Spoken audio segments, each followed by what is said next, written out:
Hey guys, and welcome to the first episode of my new series, X Marks the Spot. So I know with my lisp that sounds really stupid and sounds really weird. I apologize, but either way, in this series, I'm going to be doing a ton of clues, and I don't really have a strict goal of my final end of the actual series, but I plan on doing 100 of each of the types of clues, so 100 easies, 100 mediums, 100 hard, and 100 elite. If you think about it, I mean, that is kind of a longish goal, especially with the hard and the elite clues. They will take a considerable amount of time, especially getting them, but I mainly get most of them through thieving, so it's not all that bad. I get one every maybe hour or so on average, maybe an hour and a half, so I do get them through that, and I also get a lot of them from like Sarah Doman.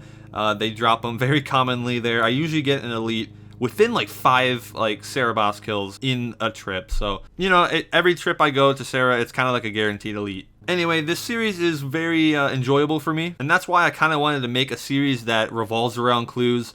Originally, I was going to go and do like Road to Third Age or something, like get at least one Third Age item, but then I realized that series could go on for years. I really don't want to bore you guys to death with the same content over and over, trying to get an item that is just so unreachable. So the 100 of each clue goal in this series, I feel, is doable and still might be kind of interesting. So yeah, to start off, I really enjoyed doing some elites, and that's really all I did. I did not even delve into the easies or the mediums. I got a few hards, but I didn't really do them, so I kept on dropping them so I could get elites. So as for the puzzles in these clues, I do them myself. I don't like having those puzzle solvers. It feels like you're not really doing anything. And I do like puzzles.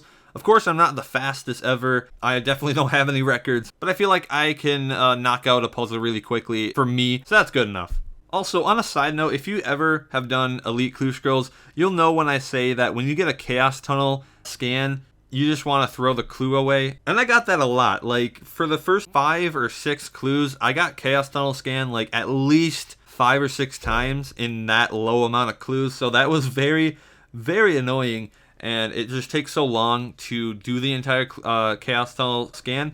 And now when I'm doing my clues and I get a Chaos Tunnel Scan, within the first 1 or 2 clues of the actual scroll, then I drop it. I'm not going to waste my time on a Chaos Tunnel clue. But if it's close to ending, I feel like I will do it.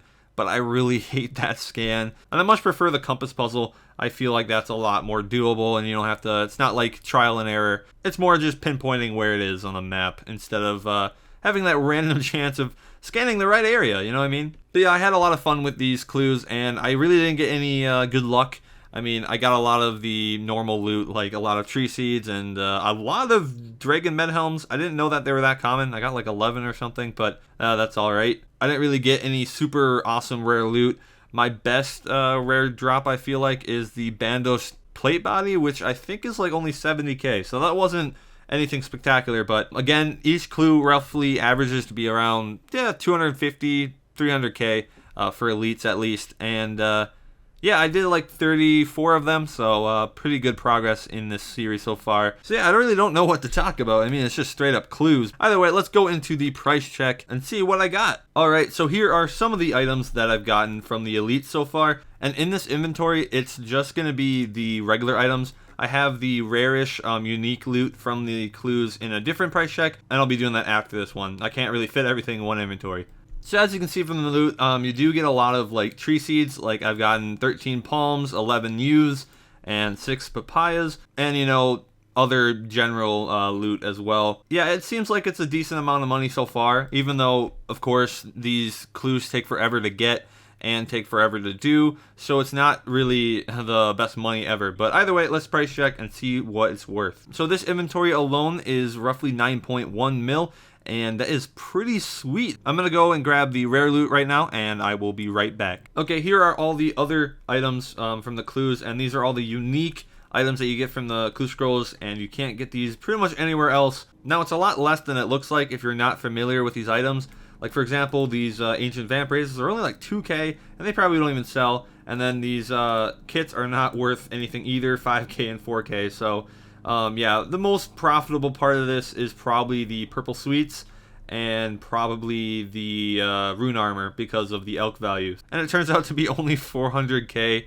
That is quite sad. It's understandable though, because of how old these items are, and a lot of them, they're really not that cool. I mean, who really wants to wear a Bandos plate body? Not many people even wear Rune in the first place, and honestly, it's kind of a useless item. So that's that. But you know, it adds another 400k to my price check, and that means I am at 9.5 mil in just 34 elites. So I am pretty happy about that, and hopefully further into the series I can maybe strike it big and get a nice drop, like maybe a shadow die or something. I know the chances of that are so low that I'm not really gonna hope for it, but you never know. So let's move on to the slide to summarize how far this series has gone so far in just one episode. So here on screen I'm showing all 4 clue scroll types, and then how many hours it's taken so far, and the best clue I've had so far, and of course the final money value. So of course we're at 9.5 mil, we just went over that. And as for the time, I am not including the time of getting the elites because it's so variable and I have no way of tracking that. I could randomly go to a Sarah trip and get one,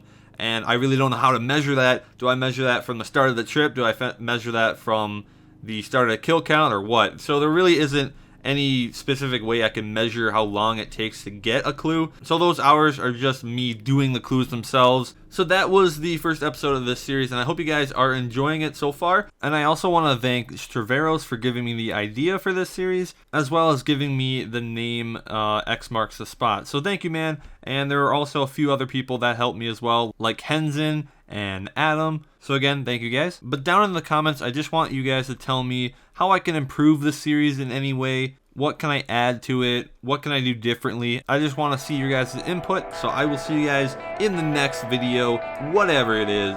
Have a good day.